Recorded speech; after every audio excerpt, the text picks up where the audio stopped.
Une fois, je me souviens, au début du développement des pistolets de massage, on avait une commande de Christopher Nkunku qui jouait au PSG à l'époque. Pour nous, je crois que c'était le premier joueur du PSG qui nous passait une commande. Et lui, et d'autres, en fait, là, ça commençait à bien partir, mais c'était lui là, qui a vraiment commandé en premier. Et on venait de savoir par la marque, en fait, enfin la plateforme Europe, qui se cachait dans les États-Unis. Et à un moment donné, les États-Unis ont communiqué, ils nous annonçaient des délais. Enfin, ils ne savaient pas nous donner de délai, tu vois. Mais ça pouvait se jouer en mois. Et nous, notre force, c'est quand même la réactivité, comme je te l'ai dit. On lit en 24-48 heures. Là, je me dis, waouh, Nkunku, là, comment je vais lui annoncer ça? Eux, ils ont l'habitude, les joueurs, que ça aille vite, etc. Et c'est important pour eux. Je me dis, allez, il faut l'appeler. Voilà. Je lui explique le truc honnêtement. Je dis, voilà, on se connaissait même pas, hein. Comme on est sur le site, c'est ça aussi, c'est cool quand on a des joueurs qui commandent sur le site tout seul. Et là, je l'appelle, je lui explique. Je lui dis, bah, on peut te rembourser si tu veux. Sinon, tu peux attendre. Voilà, dès qu'on le rentre, on le fera partir en express, tu l'auras en 24 heures. Contact téléphonique excellent et tout. Et du coup, il a attendu. Je crois que ça avait pris 2 ou 3 mois. Enfin, ça a été un vrai bazar. Et au final, Christopher Nkunku, c'est devenu un client régulier, fidèle. Et vraiment, vraiment top. On a une super relation. Et là encore, on parlait de confiance tout à l'heure. Finalement, en étant honnête, plutôt qu'en lui racontant des conneries ou en pas communiquant, et on a réussi à gagner sa confiance.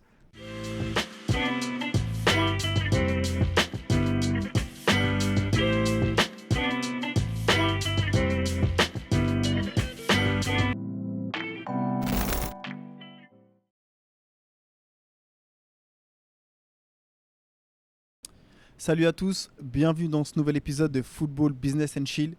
Aujourd'hui, j'ai un invité qui me tient à cœur parce que j'adore ce qu'il fait. Je vais vous le présenter juste après. Mais bien avant ça, pensez à activer la cloche et à vous abonner pour ne rater aucun épisode.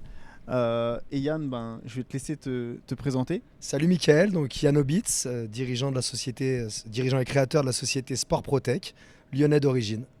Ok, tu vas nous expliquer dans quelques temps qu'est-ce que Sport Protec fait. Précisément, mais ceux qui nous suivent, je pense, ont un petit peu deviné parce que vous êtes très actifs sur les réseaux. D'abord, j'ai une première question. Quel a été ton premier rapport au foot? Mon premier rapport au foot, c'est mon expérience personnelle puisque j'ai été joueur. Je suis passé par le centre de formation de l'Olympique lyonnais entre 13 et 17 ans. Et puis je joue au foot depuis que j'ai l'âge de 6 ans. Donc c'est une passion pour moi, une grande Donc passion. ça a commencé dès 6 ans. Dès l'âge de 6 ans, ouais. Ok. Et encore aujourd'hui, à 40 ans, je suis encore sur les Tu terrains. tapes encore le ballon. Ouais, et puis encore en senior, je fais la résistance. Ah, mais c'est bien. C'est grâce au produit Sport Protec, hein. J'en suis, entre autres, on va en parler justement parce que c'est dans Football Business and Chill, il y a le mot business. Là, c'est un épisode qui va être orienté essentiellement sur cette partie-là parce que tu fais partie des acteurs qui sont dans l'ombre de tous les footballeurs qu'on kiffe. Déjà, pour parler un petit peu de toi, au niveau de ton parcours, comment ça a commencé un petit peu ton cursus, on va dire, footballistique? Donc moi j'ai démarré comme beaucoup, hein, dans mon petit club de village, qui est non loin d'ici d'ailleurs, à 5 minutes d'ici. Ensuite, à l'âge de 13 ans, j'ai été recruté par un club proche aussi de mon village, mais qui jouait un petit peu plus haut niveau départemental. Et c'était à l'âge de 12-13 ans, tu sais, il commence à avoir toutes les détections départementales, les sélections départements, etc. Et là, j'ai passé toutes les détections et j'ai été repéré par l'Olympique lyonnais. Et du coup, j'ai signé à l'OL. Et comme je te le disais, j'ai fait le centre de formation, mais vu que j'étais de la région, je ne dormais pas au centre, je faisais les allers-retours tous les jours, mais je faisais partie de l'académie olympique lyonnais jusqu'à 17 ans. À quel âge tu arrives à l'OL? 13 ans. Donc tu fais 4 ans là-bas. 4 ans, c'est ça. 4 ans, et qu'est-ce qui fait que du coup tu fais que 4 ans? Que ça s'arrête. Ouais. Comme dans tous les clubs pro, il y a une sélection naturelle en fin de saison. Moi à l'époque, je disais c'est un peu la Star Academy, ils passent dans le vestiaire, ils disent toi on garde pas. Et voilà, Ah ouais, à l'époque c'est même pas genre individualisé? Si, j'ai grossi un peu le truc, je l'amplifie, mais c'était plus individualisé. On avait quand même, enfin, ceux qui n'étaient pas gardés, on était reçus avant, au préalable, avant qu'ils expliquent en collectif l'effectif de la saison suivante. Mais il y avait quand même de mémoire un petit passage collectif. Mais on avait été prévenus en amont. Et du coup, ce qui a fait que, c'est aussi que voilà, j'ai bien grandi, mais à l'époque j'étais assez petit. J'ai eu une croissance justement vers les 16-17 ans. Beaucoup de blessures la dernière saison, j'ai peu joué. Et puis voilà, je suis gardien, donc les autres se sont imposés. Et puis... Du coup, Yann, quand tu es au centre et que finalement ils te disent que la fête elle est finie, que ça se fait pas, comment tu le prends ce truc-là, sachant que tu n'es pas loin des pros, tu les vois s'entraîner à côté? Comment c'est ça? C'est vrai que ça donnait envie, puisque tu es en moins de 17, tu commences à avoir des sélections aussi internationales, tu as des joueurs dans ton équipe qui sont en équipe de France, tu as des pros qui sont. En plus, on s'entraînait à Gerland à l'époque, tu as des pros à côté. Ça donne envie, mais. À l'époque, c'était qui les joueurs qu'il y avait dans l'équipe première? C'est vieux, hein, mon époque. C'était moi, en tant que gardien, c'était Pascal Olmeta. Après, il y a eu Grégory Coupet, ça, c'était vraiment mes idoles. Il y avait Florian Maurice, Cédric Bardon. C'était le début du grand, ce qu'on a connu après le grand Olympique Lyonnais, tu vois. Et du coup, moi, étant donné que j'ai été beaucoup blessé la dernière saison, je vais pas dire que je sentais que ça allait s'arrêter, mais ouais, pour reprendre ton expression, je sentais que la fête serait bientôt finie. Donc du coup, j'ai eu le temps de m'y préparer. C'est pas évident. Je sentais que c'était ma dernière. Et, tu vois, je reviens de blessure, je joue plus beaucoup. Il y a à l'époque Nicolas Puytebois qui commence à jouer, qui en plus a fini pro, donc tu sentais qu'il était Un peu en au-dessus. train de monter en puissance, il était au-dessus. À l'époque, mentalement, j'étais pas forcément assez prêt, je veux dire, à cette époque-là. Tu vois, c'est pas évident un centre de formation, hein, entre 13 et 17 ans. Et je pense que c'est encore même plus dur de nos jours. Mais à l'époque, déjà, moi qui sortais de mon petit club de village, tu arrives à l'OL, il y a des gars, ils ont les dents Ils ont les crocs, ouais, ils ont les crocs, quoi. Et j'ai jamais réussi à avoir ce mental, tu vois, pour savoir m'imposer. J'étais peut-être un peu trop gentil, tu vois. Mais ça m'a servi. Je trouve qu'il y a beaucoup de parallèles entre le sport et la vie professionnelle, même la vie de tous les jours. Ouais, il y en a Parce que énormément. cette expérience que j'ai vécue à l'OL, du coup, ça m'a endurci et ça m'a permis ensuite de faire une belle carrière amateur. Mais même dans ma vie professionnelle, aujourd'hui, C'est dans une le cadre de la expérience. réussite de l'entreprise, il y a des moments, des hauts, des bas, etc. Et je sais les gérer. Et c'est sûrement grâce aussi à ce passage à l'Olympique Lyonnais, à ces petites difficultés ou déceptions de l'époque, aujourd'hui, je sais gérer les situations. Hein. Et du coup, après que ton contrat s'arrête, ça va un contrat ascendant, j'imagine? Non, mais Même à pas? l'époque, on signait, enfin, c'était moins courant que maintenant, les contrats signés plus tard, et c'était vraiment que les top joueurs de l'équipe qui en avaient, tu Ouais, vois, les qu'avant le contrat. internationaux, Ok. etc. J'avais pas de contrat. Non. Donc la fin de la formation, comment tu te réorientes? Alors du coup, je vais faire un essai. J'étais un peu dégoûté du monde professionnel, comme je t'expliquais, par rapport à l'ambiance qui pouvait régner, cette compétition entre les Permanente. joueurs, tu vois. J'avais envie de retrouver un peu un esprit d'équipe, prendre du plaisir dans le foot, en fait. Mais j'ai eu un club qui m'a contacté, le FC Metz. À l'époque, ils étaient en Ligue 1. En plus, c'était la belle époque de Metz aussi. Je pars faire un essai là-bas. Là-bas, c'était pour quelques jours. Et en fonction de l'essai, ils te conservaient ou ne te conservaient pas. Tu vois, de mémoire, on était 6 ou 7 gardiens. Et au final, je fais toute la semaine, on reste à 2. Et je m'éclatais dans ma chambre. En plus, je partageais la chambre avec une des pépites du centre de formation. Il s'appelait Silla. J'ai plus son prénom, mais vraiment un top joueur de Metz et tout, super sympa. J'avais bien été intégré, je retrouvais une super ambiance, je m'épanouissais. Et à la fin, ils en ont gardé qu'un et ça a été l'autre gardien, tu vois. Merde. Mais là, ça a fini de me dégoûter. J'ai réussi à avoir un essai à Nice, plus par le réseau, là, tu vois, pas par. C'est pas eux qui m'ont sollicité, c'est plus. J'ai réussi par connaissance à obtenir un essai. Je m'étais entraîné avec la CFA. Là, tu voulais te laisser une dernière chance? Ouais, j'y suis allé quand même, mais dans la tête, j'étais déjà. Là, Je déjà me suis ailleurs. dit, ouais, il faut que je sorte du circuit, je suis pas fait pour. Enfin, ça va. Et professionnellement, au niveau des études, du coup, tu fais quel Par choix? contre, j'ai toujours bien continué. J'ai eu un bac scientifique. Derrière, j'ai fait une école de commerce. Donc, voilà, ça m'a permis de. C'est vrai que j'ai connu aussi des joueurs en formation qui n'ont pas réussi dans le foot, qui n'ont pas forcément.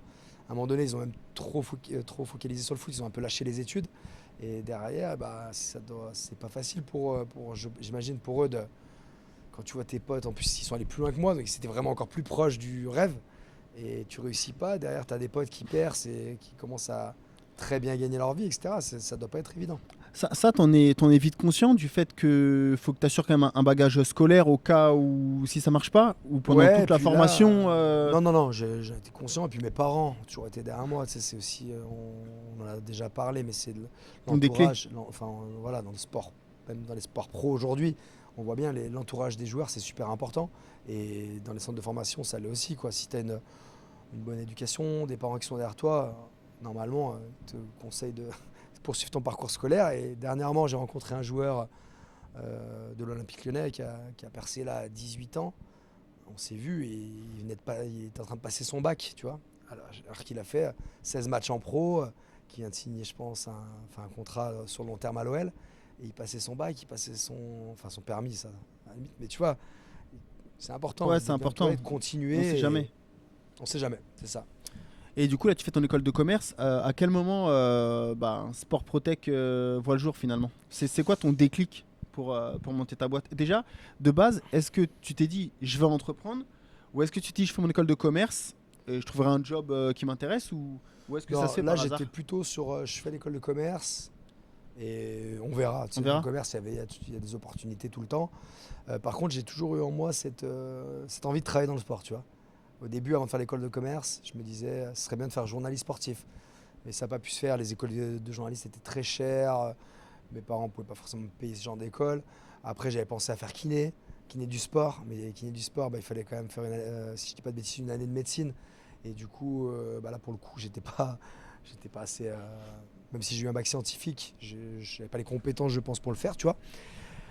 Mais j'ai pris ma voie dans le commerce. J'ai démarré en tant que commercial dans un domaine complètement différent. Et rapidement, au bout de 4-5 ans, tu vois, dans ce métier-là, j'ai eu envie de tenter un truc. Il y avait l'émergence des sites internet, tu vois. Et j'ai essayé de réfléchir à quoi qu'est-ce que je pourrais lancer comme business dans le sport. Et j'ai détecté une niche, tu vois, j'ai fait une petite étude rapide. Et je voyais que moi, je jouais en CFA2 à l'époque. Parce que sur ma carrière footballistique, donc après, je suis revenu en monde amateur. Et au plus haut, j'ai joué en CFA2. Donc tu bossais et tu jouais quand même. C'est ça. Ouais, ouais. 3-4 entraînements par semaine, un boulot à côté. C'est aujourd'hui encore en National 3, la vérité, je pense, pour beaucoup de joueurs, à part dans les clubs vraiment les plus structurés. Et du coup, je voyais que nous, au niveau de la pharmacie, au niveau du club, tu vois, on galérait pour le strap, les crèmes de massage, etc. Je me suis renseigné après mes potes qui étaient dans le monde pro. Je voyais que c'était pas hyper structuré non plus. Nous, on est de Lyon, donc à l'Olympique Lyonnais, pareil, je me renseigne. J'apprends qu'ils achètent en pharmacie. Je me dis, ouais, alors qu'il y a des choses quand même techniques. Alors certes, en pharmacie, tu as trouvé le strap, mais après, sur des choses, des crèmes de massage, sur du taping, des choses. Il y avait des choses spécifiques que tu ne trouvais pas en pharmacie. Et j'ai Ouais, tu t'es élaboré dit une gamme. c'est pas super organisé, il y a un truc à faire. C'est ça, il y a une niche. Donc en fait là, je démarre l'activité en me spécialisant sur le médico-sportif, on va dire. Et rapidement, dans les fournisseurs que je trouve, en fait, j'ai un de mes fournisseurs qui vient de récupérer en exclusivité une marque américaine qui s'appelle McDavid, qui est spécialisée à la protection du sportif, protection des articulations, protection des impacts, notamment dans le basket. Et en discutant avec un de mes clubs, là, l'Asvel Basket, qui est un gros club de basket dans la région, ils avaient des Américains, ils connaissaient la marque McDavid, tu vois, ils joueraient même que par ça. Et donc ils me disent, ouais, ça nous intéresse que tu puisses nous fournir, via mon fournisseur qui me fournissait les crèmes, etc. Et là, je me dis, waouh, il y a un truc, en fait, il y a un truc à faire là. On va changer, on va changer, on va développer, on va pas rester que sur le médico-sportif, on va créer un site internet. C'était le début des sites en ligne, hein. Je te parle de ça il y a 12 ans, tu vois, donc aujourd'hui c'est... Ouais, c'était l'émergence du web. Voilà, tout le monde achète, même avec son téléphone, etc. Au début, c'était un peu osé de se lancer là-dedans, tu vois. Et c'est parti comme ça. Et comment tu as trouvé tes premiers fournisseurs finalement? Alors au début, c'était essentiellement McDavid, avec donc 2 rayons sur le site, la protection des articulations et la protection des impacts. Et après, je me suis dit à un moment donné, ouais, McDavid c'est bien, mais il faudrait peut-être qu'on ait d'autres marques complémentaires. Et j'ai trouvé une marque japonaise qui est le gros concurrent de McDavid en fait, qui est spécialisée aussi sur les protections articulaires. Donc on a eu cette deuxième marque. Après je me suis dit il faut qu'on ait une deuxième marque de protection impact. De mémoire c'était la marque Select, qui est très connue dans le hand. McDavid l'est dans le basket, Select l'est dans le hand. Et après j'ai été un peu plus loin dans la réflexion. Je me dis en fait on protège pendant l'effort donc les articulations. Enfin on prévient des blessures finalement articulaires, des blessures liées aux impacts. Donc pour le basket, certes, mais pour le rugby, pour le foot sur les gardiens. En plus, moi, je suis gardien de but. Donc, quand j'ai découvert ces protections-là, en fait, c'est même comme ça, je pense que j'ai eu l'idée du site. Tu vois, quand quand t'as capté que tu pouvais éviter d'avoir des bleus. Ouais, ils m'ont dit un McDavid. Nous, on s'entraînait sur un synthétique pourri à l'époque. Tu vois, c'était un parking. Je teste le short là de protection impact. Je dis, waouh, c'est révolutionnaire ce truc. Et c'est là après que j'en ai parlé au kiné de Lasvel, que tout s'est imbriqué, tu vois. Et pour revenir au développement, donc protection articulaire, protection impact. Et après, je me dis en fait aussi, il y a une autre possibilité de blessure pendant l'effort, c'est musculaire. Et j'ai pensé qu'il fallait qu'on trouve des solutions pour prévenir des blessures musculaires. Et c'est là qu'on s'est rapproché de la société BV Sport, qui est une marque de la région. Ils sont à Saint-Étienne. Et ils avaient fait leurs preuves dans la compression musculaire depuis des années, puisqu'on les a connus notamment beaucoup en 1998. Sur l'équipe de France championne du monde, tu avais Zidane qui était dans sa chambre d'hôtel là, sur les reportages qu'on voyait à l'époque. Il n'y avait pas encore les podcasts, Instagram et tout ça. Ouais, les réseaux. C'était les yeux dans les bleus, etc. Tu vois Zidane avec cette BV Sport. Et on a commencé à bosser avec BV Sport. Et c'est là que la suite est venue en fait, parce que BV Sport, comme je te le disais, ils avaient des chaussettes de récupération, ils avaient la compression pendant l'effort, mais la chaussette pour mieux récupérer, qui accélère le flux sanguin, qui permet d'éliminer les toxines. Et là en fait, je me dis ouais, mais un sportif bien protégé, c'est aussi un sportif qui récupère bien. Et ça franchement, il y a 12 ans, c'était pas du tout dans les mœurs, hein. Et par contre aujourd'hui, on voit beaucoup de jeunes joueurs qui signent pro. Enfin, leurs premiers investissements en fait, c'est de prendre comme d'ailleurs on a notre slogan, hein, prends soin de ton corps est ton outil de travail. Pour les pros, prends-en soin. Ou ton corps est ton meilleur équipement, prends-en soin, tu vois. Et les pros, même le plus jeune âge, maintenant ils en ont confiance et ils s'équipent direct sur le matos pour optimiser leur récup. Là, du coup, tu as une offre qui est 360. Ouais. Tu as tout ce qu'il faut pour la protection et la récup. Mais comment tu fais du coup pour vraiment t'introduire dans le monde pro au niveau du foot? Puisqu'aujourd'hui, Sport Protect, vous équipez beaucoup de bons joueurs et de grands joueurs. Ça a été quoi le déclic? Qu'est-ce qui t'a permis de t'introduire vraiment dans le milieu, entre guillemets, et de faire ton trou finalement? Et bah en fait, à un moment donné, tu sais, aussi pendant la protection, pendant l'effort, on avait rentré à la limite de la protection. Tu vois. Enfin, c'est de la protection contre les ampoules. C'est des chaussettes maintenant qui sont beaucoup développées. On a beaucoup de joueurs qui jouent avec ça. Antidérapantes. Tu as des petits coussinets pour éviter de glisser la chaussure. Donc tu évites les frictions, tu évites les ampoules. Tu vois. Ça rentrait dans le cadre de la protection. Mais cette marque-là, c'est une marque américaine. On était les seuls à la faire en France. Et à l'époque, tu avais Robben avec les Pays-Bas qui avait joué avec à la Coupe du Monde, Van Persie. Je kiffais lui tellement. Ah, Alors Robben, c'était son énorme, foot, il était incroyable. c'était incroyable. Son pied gauche là. Et il y a beaucoup qui le kiffaient, même des joueurs français, tu vois. Et donc, dès qu'ils ont su qu'on faisait ça, ça les a interpellés.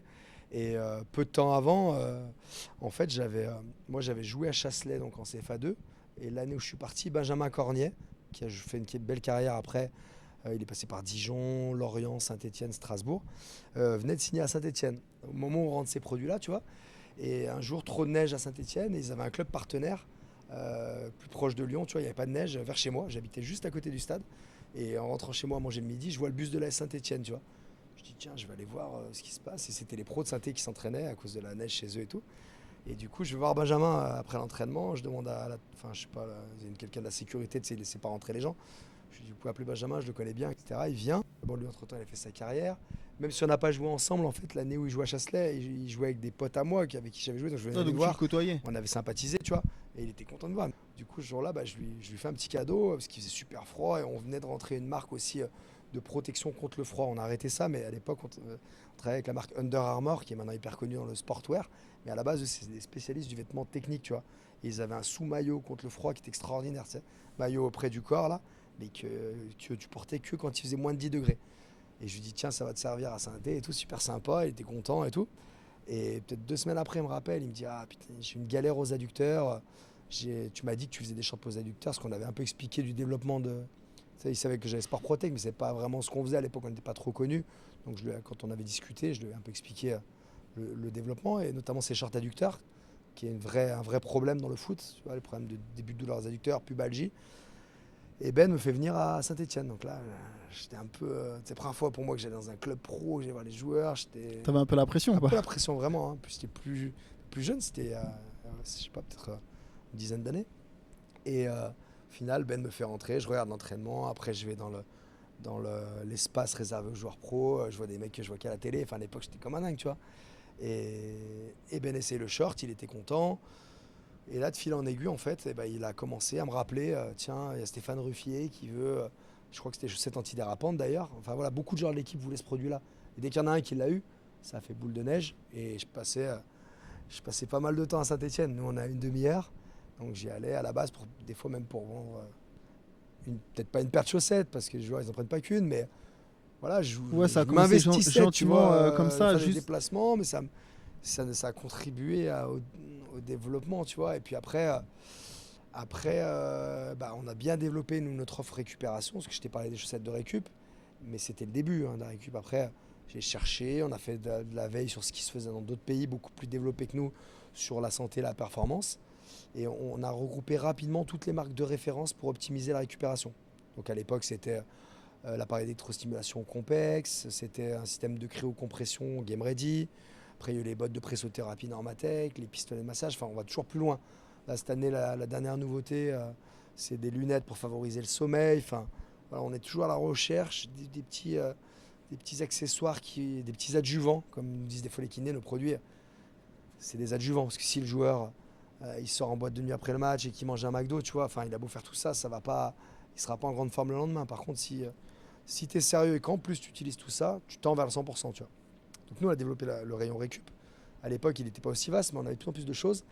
Et les joueurs commençaient à s'intéresser à ça, tu vois, l'importance de la récup.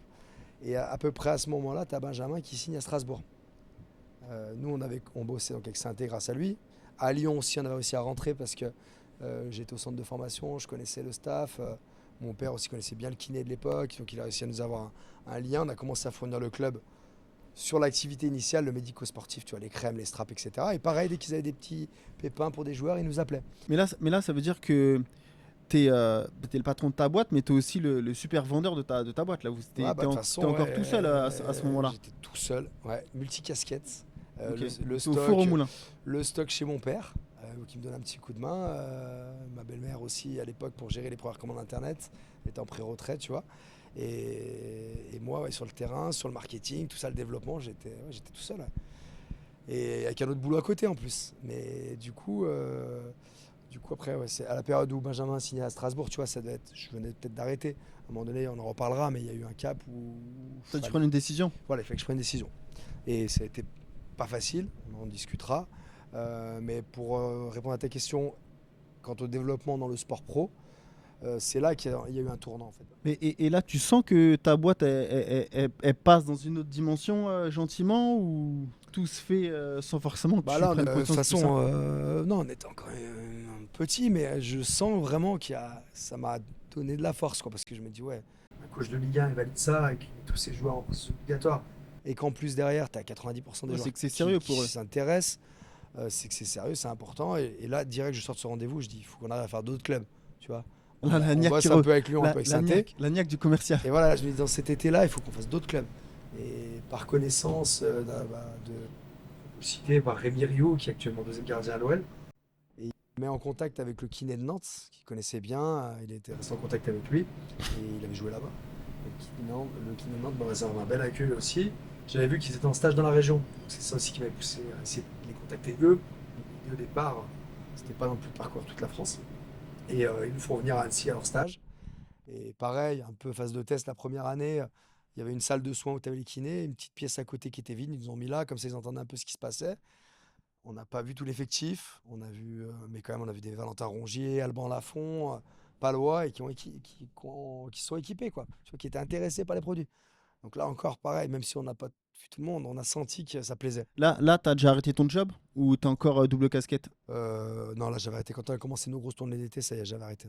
Et tu t'étais laissé une deadline pour que ça prenne vraiment et te dire je fais ça à Non, 100% ou franchement, quand on a comment t'as géré arrêté, le truc? je sais plus comment je te l'ai raconté là, mais en tout cas, quand on a arrêté, on n'avait pas encore, on bossait un peu avec l'OL, un peu avec Saint-Étienne, là, ce que je te racontais, d'aller voir quelques joueurs, mais on n'avait pas encore attaqué enfin, si, celle de Strasbourg, la première. Mais du coup, à un moment donné, en fait, voilà, on commence à avoir ces opportunités-là, même pour la tournée d'été, il faut du temps, etc. Malheureusement, financièrement, c'était pas viable. Tu vois, associé et moi, les enfants, on avait acheté une maison, on avait un boulot en fait sécure, tu vois. Pas évident de faire le choix de te dire je me barre, je quitte ça pour me lancer à plein temps. Je peux pas payer. Ouais, c'était un vrai choix. Vrai choix. Mais on y croyait. Et aujourd'hui, tu vois, ça fait quoi 7 ans qu'on est tous les deux là, lancés à fond dans l'aventure, et ben on regrette pas. Et ensuite, comment ça s'enchaîne après avec les autres clubs et les autres joueurs au niveau des prises de contact, des équipements? Et Là, du coup, bah tu cours un petit peu moins après les gens. Il y a beaucoup de bouche à oreille. maintenant oui, bah tu vois là, quand t'es arrivé, j'ai eu un appel d'un kiné d'un club justement pour organiser ça. Là, j'étais encore dans une petite zone, pas de confort, mais ça s'est fait avec Strasbourg grâce à Benjamin Cornet qui est joueur du club. Après à Nantes par le biais d'un ancien joueur du club. Et après, j'avais plus de réseau, moi, tu vois, dans les clubs. Hein. Je connaissais personne. C'est pas évident, du coup, le plus dur dans un milieu, je pense, dans tous les métiers qui soient, d'ailleurs, c'est le réseau. Et je joue une autre carte. À Montpellier, tu vois, j'avais un pote de mon coach de l'époque, qui est un ancien joueur de Montpellier, mais qui était plus du tout dans le club, mais qui connaissait le kiné, parce que c'était le kiné de son époque, tu vois. La premier challenge, appeler un club de Ligue 1, en connaissant le mec, pote d'un pote, tu vois.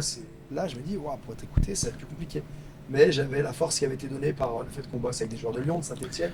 On avait déjà fait Strasbourg et Nantes. Et super bien passé avec le Kiné Montpellier, il me donne son accord. On fait Montpellier cette année-là. Et puis après, la suite, en fait, c'est les transferts. Parce que finalement, dans tous ces clubs, on a rencontré des joueurs avec qui on a créé des affinités. J'échange beaucoup, moi, 7 jours sur 7, parce que 24 heures sur 24, tu vois, par WhatsApp, les gars, ils ont des besoins, des conseils, je suis toujours dispo. Et à un moment donné, ça a été récompensé. Voilà, et puis après, les réseaux sociaux, on a quand même les réseaux Instagram qui commencent à se développer, etc. C'est des clubs qui ont commencé à venir à fond. Des joueurs de clubs, quand est-ce que vous venez me voir et tout. Et du coup, bah, vas-y, bah, pas de problème, donne-moi coordonner du staff médical ou du préparateur physique. Tu as toujours, je dirais, une hiérarchie à respecter quand tu vas bosser avec un club.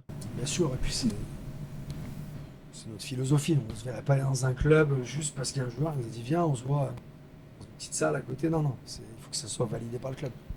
Donc c'est-à-dire que là, en vrai, ça s'inverse un petit peu. Les joueurs deviennent presque un peu tes VRP parce qu'ils parlent entre eux, ils sont contents des produits.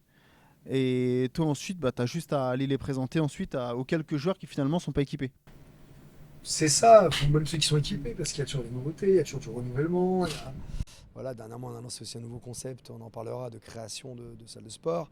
Et donc, enfin, en fait, les joueurs ont toujours des besoins. Mais effectivement, par contre, on se fait connaître de plein de joueurs qui ne nous connaissaient pas dans le cadre de ces tournées-là. Parce que tu vas, tu rencontres tout l'effectif d'un coup. Donc c'est top. Mais ça, le bouche à oreille, c'est vrai dans tous les métiers. Enfin, je sais pas moi, un bon tatoueur, un barbier. Les joueurs sont très sollicités. Il y a parfois des personnes mal intentionnées qui veulent leur vendre tout et n'importe quoi, pas forcément au vrai prix, etc. Et là, je pense qu'on a fait nos preuves là-dessus en étant sérieux. En fait, on a le bon mix, une qualité de produit, une qualité de service, la réactivité, et puis des bons prix, quoi. Parce que, en fait, dès le départ, on s'est dit, voilà, c'est un privilège pour nous de fournir les joueurs pros. On va les remercier à notre façon en leur faisant profiter de remises, même si parfois pour un joueur, pour les plus jeunes, bien sûr, ça joue plus. Pour des joueurs plus chevronnés, avec des contrats plus importants, avoir une remise de 50 balles sur un produit, c'est peut-être pas ce qui fait la différence, mais le petit geste de dire, ouais, tu vois, ils sont pas là que pour notre argent. Et puis c'est le cas, quand on va dans les clubs, on y va toujours avec Florent, mon associé. Pour l'instant, c'est vraiment une volonté de notre part de continuer à aller nous-mêmes, les patrons. Parce qu'on va véhiculer autre. On n'est pas là que pour vendre nos produits, tu vois. Même si on est une entreprise commerciale et qu'il y a une vente de produits derrière, il n'y a pas que ça. L'image de Sport Protec, nos valeurs, etc. Et là, on se fait connaître, on fait connaître nos produits. On vend tout de suite, c'est bien. On vend pas, c'est pas grave. Tu vois, il y a des choses. Il y a des joueurs là, un gars comme Martin Terrier qui joue à Rennes. Je crois que je l'ai jamais équipé sur aucun produit. Et récemment, on lui a fait une salle de sport, tu vois. Et on a un super contact maintenant, etc. Ça, Mais parce que malgré tout, Martin Terrier, il est passé par Lyon. En début de saison, on était à Rennes. Il nous a vus. Bah, tu as gagné à la fois leur confiance parce que tu faisais du bon boulot et aussi bah, le fait que toi tu sois un passionné de foot et que tu aies eu aussi le centre de formation, que tu aies côtoyé en fait toutes les problématiques qui sont liées aux problèmes physiques quand on tape le ballon, c'est aussi une facilité parce que tu connais vraiment leurs problématiques en fait. Ah bah c'est clair, même si je suis aujourd'hui amateur, je suis passé par un centre. Et puis en amateur, on a aussi des contraintes, hein, même si on a moins d'entraînement, mais on a une journée de travail. Quand tu vas à l'entraînement, tu as une journée de travail dans les jambes, tu vois. Donc on a aussi des besoins et on connaît les blessures qui peuvent arriver. Effectivement, d'être passionné, d'être joueur, ça facilite les choses. Mais après, aujourd'hui, ce concept de présentation dans les clubs, on le fait aussi dans d'autres sports, le basket, le rugby, etc., qui sont très demandeurs aussi. L'esprit du sport collectif et les problématiques peuvent être les mêmes selon les sports. Après, ça peut être des blessures différentes, mais les besoins en termes de récupération sont pas tous similaires. Parce que dans des sports à gros impact comme le rugby ou dans des sports comme le basket où tu vas jouer tous les 3 jours avec des longs déplacements, tu n'as pas forcément les mêmes besoins de produits, etc. Mais malgré tout, le fond reste le même. Et du coup tu prends toujours autant de plaisir j'imagine quand tu vas dans les stades, voir les joueurs, c'est une atmosphère que tu as connue et qui te permet aujourd'hui d'allier ton business à la passion que tu kiffais de base en fait. C'est trop bien, ouais. C'est clair qu'on reste passionné de foot, de sport en général, et de voir l'envers du décor, d'aller dans les vestiaires des joueurs, de rencontrer tous les joueurs. Privilège de dingue. Ouais, les coachs qui sont maintenant peut-être des joueurs que j'ai connus quand j'étais gamin, tu vois. Quand j'étais à Lyon aussi, à l'époque il y avait Juninho, pour moi, Juninho, Légende. c'est rêvé, tu vois, légende et tout. C'est génial. Et puis d'aller de vivre en fait par procuration un peu ce rêve, parce que finalement, j'ai pas pu être joueur. Mais aujourd'hui, je vais dans tous les centres d'entraînement, les stades, on est invité à de beaux événements sportifs, etc. On se Tu régale. kiffes quoi. En fait, cumuler passion Et business. et business, c'est l'idéal. Il n'y a pas un jour où je me lève où j'ai l'impression d'aller bosser, tu vois. Mais c'est même pervers, parce que finalement, tu peux faire beaucoup d'heures. Parce que tu as l'impression de pas travailler, t'as pas l'impression mais de finalement tu bosses quand même. En plus, nous, on est dans une ambiance vraiment cool au bureau, tu vois. On est 2 potes à la base, maintenant on est 5 salariés, mais tout le monde s'entend bien. C'est vraiment une équipe de potes, quoi. Donc c'est génial. Justement, sur la partie business, quand le Covid est arrivé, les 3/4 des entrepreneurs en France, ils pleuraient, c'était très compliqué. Il y a beaucoup de boîtes qui ont déposé le bilan. Vous, ça a quasiment fait l'effet inverse. C'est ça, mais tu fais une bonne transition, parce que je t'ai parlé du coup de la protection, de la récupération, et je t'ai pas parlé du dernier volet de notre activité, qui est la préparation physique. Et la préparation physique, en fait, c'est venu juste avant le Covid. Tu vois, on avait la protection, la récup, et on se dit, en fait, un sportif bien protégé, c'est aussi un sportif qui va bien se préparer. Parce que se protéger pendant l'effort, bien récupérer, c'est cool. Mais si t'es pas bien préparé, en fait, tu as des risques de blessures, tu as des risques d'être moins performant. Et là, juste avant le Covid, tu vois, en vue de la saison d'après, on se dit, on va commencer à rencontrer des fournisseurs, des marques pour créer un département préparation physique. Au début, toujours en restant sur c'est un peu notre force, tu vois, d'être innovant, proposer des marques en France que tu vois pas à l'étranger. Tu vois, au début, c'était ça. Maintenant, une offre beaucoup plus globale. On voit même de l'halter, du rack à squat parce qu'on a eu de la demande et on en parlera après. Mais au départ, c'est que ça, là, tu vois. Et arrive le Covid. 3 mois après qu'on ait rencontré les fournisseurs, on n'avait pas encore arrêté la gamme, on n'avait pas encore. Et là, dès le premier jour, je m'en rappelle, hein, donc, je vois Flo, mon associé, on se fait une sorte de réunion de crise. Je lui dis, de toute façon, tout va s'arrêter. Protection pendant l'effort, il n'y aura plus d'effort, tout est arrêté, même en pro, tu vois. La récupération, du coup, ça va être très limité. Donc, on voulait pas forcément se mettre en. Puis à l'époque, on savait même pas encore qu'il y aurait toutes les aides, etc., tu vois, pour les entreprises. Ouais, ça va après C'était ça. le tout début, là, c'était vraiment Ouais, les ça arrive premiers après. jours du confinement. C'est qu'est-ce qu'on fait. C'est là, il y a le Qu'est-ce qu'on fait? Covid. Et là, je dis, le Qu'est-ce Covid, qu'on c'est fait. quoi? On va essayer de se débrouiller pour rentrer nos produits prépa plus vite. Parce que finalement, tout le monde va être chez soi, va quand même devoir faire du sport. Et c'est parti comme ça. On a créé une gamme rapidement, communiqué dessus. Et puis je crois que c'est parti avec Anthony Lopez, à la demande de l'OL.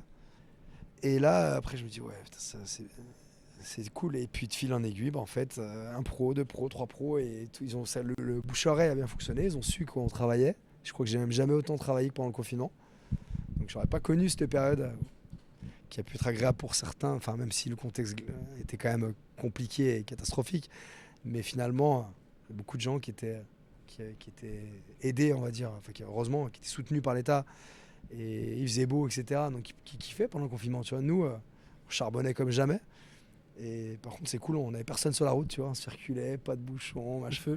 On savait même pas trop, c'était pas encore bien cadré. Est-ce qu'on a le t'as droit de rouler, pas le droit, pas ouais, rouler, ouais. on avait l'attestation. Ça, Enfin, c'était tout le monde. on s'est jamais fait arrêter finalement, mais voilà. Et puis on a livré tous les pros là, des joueurs de l'Asvel, de l'OL. Puis après, ça a commencé les expéditions. On nous a demandé des trucs de plus en plus gros. Et puis voilà, on a développé la gamme préparation physique. Et ça, comme tu disais, ça nous a permis de continuer à développer notre réseau de joueurs pros. Et puis de développer cette activité préparation physique qui maintenant est allée un peu plus loin puisqu'on va jusqu'à là. En post-Covid, un joueur de Lyon toujours. On est lyonnais, T'es pas loin en même vient temps. ici au showroom et il me dit est-ce que tu pourrais me poser mon sol? C'est ce qu'on vend le sol aussi pour amortissant, tu sais, pour protéger le. Pour les machines et tout. Ouais, exactement. Et puis le revêtement qui est en dessous. Je dis ouais, pourquoi pas, tiens. On se dit avec Flo, c'est entre Noël et le jour de l'an, c'est une période hyper calme pour nous. On va le faire nous. Flo, mon associé, est bien bricoleur et tout. Et du coup, on l'a expérimenté et on sait pour voir les temps de montage, etc. Et là, c'est parti. Et là, par contre, celle-là, il fallait la mettre en application. C'était un truc qui me tenait à cœur, c'était top. Et on sort de la vente du produit. C'est la création d'un concept où, en gros, pour maintenant, l'idée tout de suite, ça a été de devenir le cuisiniste de la salle de sport. Tu as un espace chez toi, un sous-sol, une chambre, une véranda, une dépendance, enfin peu importe, on te l'aménage, on te la transforme en salle de sport. Voilà. Et donc là, du coup, de ce petit rayon préparation physique avec quelques produits innovants, on l'a abouti jusqu'à la création de enfin de cette nouvelle entreprise, parce que c'est même une nouvelle entreprise. Donc tu as créé une autre boîte Ouais, enfin qui est, Sport Protect, qui est dédiée qu'à ça? Gym Concept, ouais, dédié, parce que là du coup il y a aussi des questions d'assurance, parce que voilà, il y a de la prestation de service, même si donc voilà, on a créé une société, puis ça pour la dissocier aussi. Ouais, puis ça permet de scinder les C'est activités et ça. de mieux faire ton tracking sur les chiffres. ce que tu fais. Exactement, parce que si en fait ça peut tout fausser. Bien sûr. Si tu développes sur la gym mais qu'à côté en fait ça baisse et que tu le vois pas parce que c'est tout mélangé, c'est dangereux. Et ça, c'est une activité qui a tout de suite cartonné. Ouais, bah après Maxence Cacré, on a eu d'autres demandes sur Lyon, de Carl Toko Ekambi, Tino Kadewere, et puis là, après, on est parti sur Nice, faire un autre joueur de Nice, et ça a commencé, là, bah, dernièrement, on était à Londres. Jusqu'à présent, on n'a aucun club qui nous a fait venir dans le cadre de nos interventions de début de saison, qui nous a fermé les portes pour l'année d'après ou 2 ans après. On a toujours été... Chaque fois, ils renouvellent leur voilà, confiance. la confiance a été renouvelée, et ça, c'est top. Aujourd'hui, Sport Protect, vous équipez combien de joueurs ou de clubs de Ligue 1? Bah, Grosso les clubs, modo, hein. pour te donner un ordre d'idée, l'année dernière, dans notre tournée, on a fait 14 clubs de Ligue 1. Et il y a des clubs comme le Paris Saint-Germain où on n'est pas allé, mais on équipe beaucoup de joueurs régulièrement. Marseille aussi. Franchement, je crois qu'en Ligue 1, on doit être introduit dans 18 clubs. Et en termes de Et concurrence, aujourd'hui, vous avez combien de concurrents sur le même segment que vous? Bah, nous, hyper spécialisés comme nous, Où est-ce qu'il y en a déjà à vraiment? l'origine, il n'y en avait Est-ce pas. que vraiment, Maintenant, tu as des mecs qui font autant de services que ce que vous faites? non, il y a après, voilà, comme tout business qui se développe, dans un domaine en plus sympathique, ça donne des envies. Des Et idées. des idées, ouais, enfin, les idées, elles sont faciles une fois que le concept il existe déjà, tu vois. Mais après, forcément, on peut pas empêcher la concurrence. Donc, on a maintenant des moyens de la freiner. Voilà, on va pas forcément rentrer dans les détails, mais on peut pas l'empêcher. Et puis, à la limite, c'est même finalement valorisant pour nous. Moi, j'ai un expert comptable qui m'avait dit à l'époque, il me disait qu'une boîte qui a pas de concurrence, c'est une boîte où il n'y a pas de marché. Donc, s'il y a des Bah, concurrents, c'est qu'il y a un marché. Donc, je suis d'accord avec toi. tant mieux, le but, c'est d'être juste le leader de son marché. Et là, en l'occurrence, c'est très très bien parti. C'est quoi un petit peu les ambitions là, de Sport Protect dans les mois ou les années qui viennent? Eh ben, c'est de continuer notre développement, être encore plus présent dans le sport pro, hein, puisque là, à la base, c'était une activité finalement complémentaire. C'était même de la passion, parce que voilà, pouvoir rentrer dans ces milieux-là, etc. Maintenant, ça devient vraiment une activité. Donc, on est bien implanté en Ligue 1, en Ligue 2, mais on commence à toucher à d'autres sports, le rugby, le basket. Donc, il y a le hand, enfin tous les sports collectifs. Donc, continuer ce développement dans le sport pro. Notre nouvelle société aussi de création de Home Gym, c'est un bel axe de développement. Et après, on retravaille beaucoup sur notre cœur de métier d'origine finalement, parce qu'à la base, Sport Protect, c'est un site internet donc de vente en ligne spécialisé dans la protection du sportif, mais sportif pas forcément pro, tu vois. Et d'ailleurs, on a beaucoup de business qui se fait sur notre site, beaucoup de trafic, beaucoup de commandes. Et on pense qu'il y a un beau développement là-dessus encore à faire. Sur la partie Ouais. amateur notamment? Donc là, pour le coup, tu vois, on a des concurrents qui nous ont copiés en essayant de globaliser un peu l'offre, etc. Donc ils n'ont pas le concept à 360 totalement, tu vois, mais par contre, sur cette partie amateur, sur la partie digitale, ils ont fait des choses intéressantes qui leur ont permis de bien se développer. Et ça prouve qu'il y a un marché encore plus important qu'on pouvait le penser. Et puis je pense qu'aujourd'hui, les amateurs, ils voient aussi, il y a beaucoup de mimétisme. Les joueurs amateurs, ils voient ce que font les pros, ils ont envie de le faire. Et les produits qu'on commercialisait à une époque que pour les pros bah, sont vendus avec un peu plus de volume, les prix baissent, donc ils deviennent plus accessibles. Donc du coup, les amateurs vont s'équiper de plus en plus et vont avoir accès à de plus en plus de produits. Et donc du coup, on a un bel axe de développement encore sur les amateurs, sur notre site internet, donc on fait un gros travail là-dessus aussi. Surtout qu'effectivement, avec les réseaux, c'est vrai que tout le monde aujourd'hui veut s'entraîner comme les pros. Tu as plein de boîtes qui vendent par exemple des caméras pour regarder tes matchs après. Donc au niveau de la récup et de tout ce qui va être la partie physique du joueur, C'est ça. effectivement, je pense que les amateurs, il y a Ah, mais un marché immense finalement c'est à incroyable. aller chercher. Quand je vois même mon fils qui joue en équipe de jeunes, qui est tout le temps sur les réseaux à regarder des séances de préparateurs physiques individuels, il joue dans un petit club amateur, hein. Donc je me dis, ouais, il y a ce marché-là, c'était quand même l'origine de Sport Protect. Après, on a la chance aujourd'hui de travailler dans le monde pro, c'est kiffant et c'est top.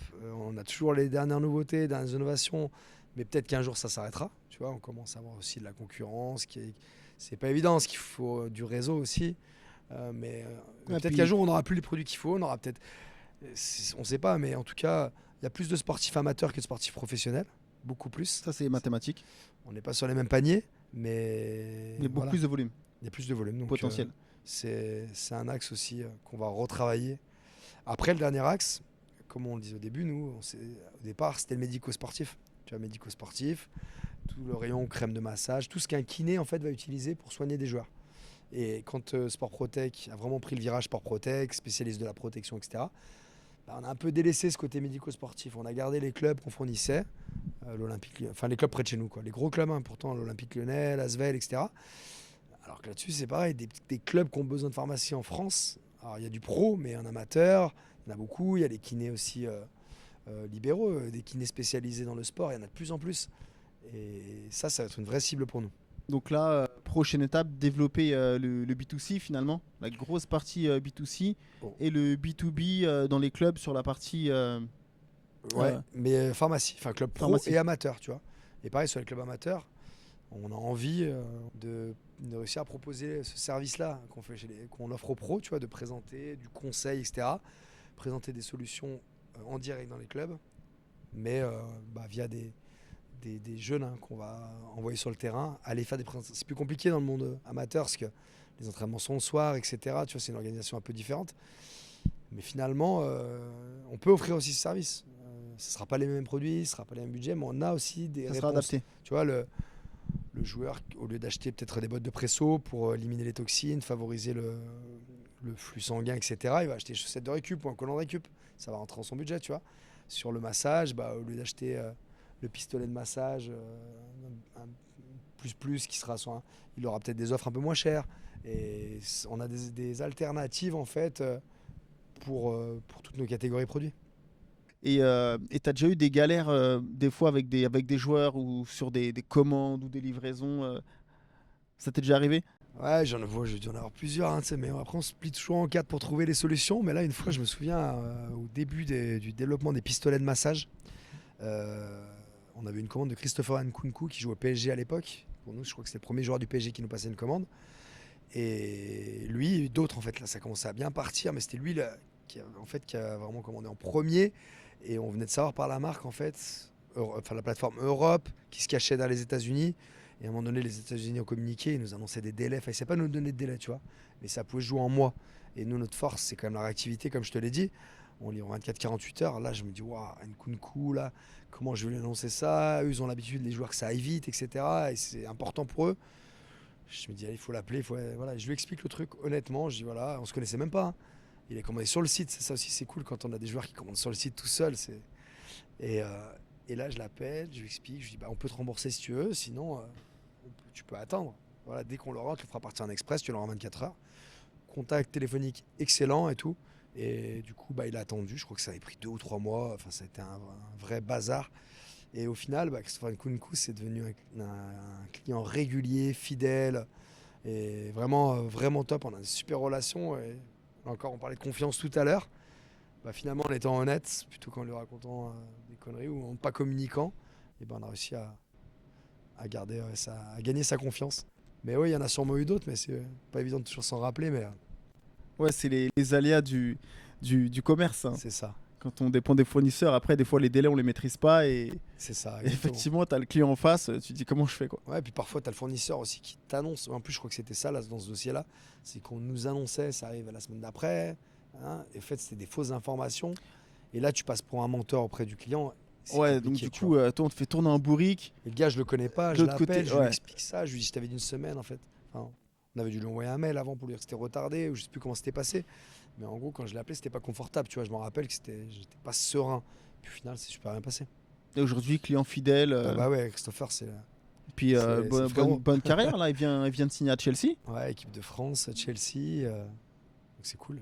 C'est On lui fait de bonnes choses aussi. c'est Mais en un tout cas, moi, c'est un mondial, joueur donc, que je kiffe. Tu vois, il était formé à Paris, donc je l'aime bien déjà très de base. bon Je joueur, le connais pas, qui a mais pas eu trop juste sa parce chance à Paris. Et finalement, c'est il est le en train problème. d'exploser. C'est le problème de Paris. Il y a trop de stars devant et c'est assez compliqué pour les jeunes de sortir. Mais personnellement, je trouve aussi qu'ils font des mauvais choix. Tu vois, je pense qu'il y a beaucoup de bons joueurs qu'on aurait pu garder Ouais, ils au ont lieu d'aller fait- chercher des grands noms. Tu Ils ont vois, fait des choix marketing peut-être à un moment donné, mais ça va changer cette saison. Ben, j'espère, j'allais dire j'espère pour eux, j'espère pour nous. Ouais, Tu vois. aussi. Mais ils vont revenir aussi aux joueurs un peu formés en région parisienne, a priori. Il y aura des stars, mais pas que, quoi. Bon, on espère. Donc bah nous, tout le mal qu'on te souhaite, c'est de réussir à développer tout ça comme tu le souhaites. Après pour la concurrence, vous avez beaucoup d'années d'avance et vous êtes ultra bien implanté, donc il n'y a pas de raison que ça s'arrête, hein, j'ai envie Ah, de on te, a vu, mais il y a quand j'ai même. envie de te dire. Ouais. Et il faut Donc toujours rester vigilant, hein. qu'est-ce qu'il faut te souhaiter finalement? Bah, qu'on continue comme depuis 10 ans, tu vois. Tous les ans, je touche du bois, on a une croissance en fait, souvent à 2 chiffres. Voilà, il faut qu'on continue sur cette voie-là. Bah, Toujours top. rester en avance, précurseur dans notre domaine, réussir à garder notre qualité de service. Parce que ça, c'est vraiment l'ADN de Sport Protect. Tu vois. Florent et moi, là-dessus, on est en phase. C'est notre façon d'être. On a des valeurs qu'on veut faire perdurer, tu vois. Et on va grandir, on sera plus tout seul à un moment donné à intervenir auprès des clients, etc. Et ça, c'est notre ADN, tu vois. Garder nos valeurs, garder notre qualité de service. Et voilà. Top. Bayane, merci Merci à toi, c'était pour, super pour sympa. tout ça. Bah, c'était top parce que moi je vous suivais depuis un moment et vraiment j'avais hâte de te rencontrer et d'en savoir un petit peu plus, tu vois. Parce que l'histoire elle est belle, tu vois. Donc franchement c'est canon. Et puis ben j'espère que vous allez réussir à atteindre tous vos objectifs. Bah, Ça va continuer, j'espère aussi, hein. J'espère que le podcast va bien se développer aussi, hein. Ouais, Ah, j'espère. c'est bien parti. En tout cas, je kiffe, je passe un bon moment, je rencontre plein de mecs top comme toi. Et en plus, quand là, moi j'ai révalié la culture un petit peu entrepreneuriale et le football, bah franchement, c'est le feu, tu vois. Donc merci pour ton accueil. Et puis bah, peut-être à bientôt au Parc OL, hein, parce que je suis souvent dans le coin. Donc, J'ai on sait cru jamais. comprendre ça, j'espère. T'es toujours le bienvenu en tout cas. Merci. Merci. Ciao.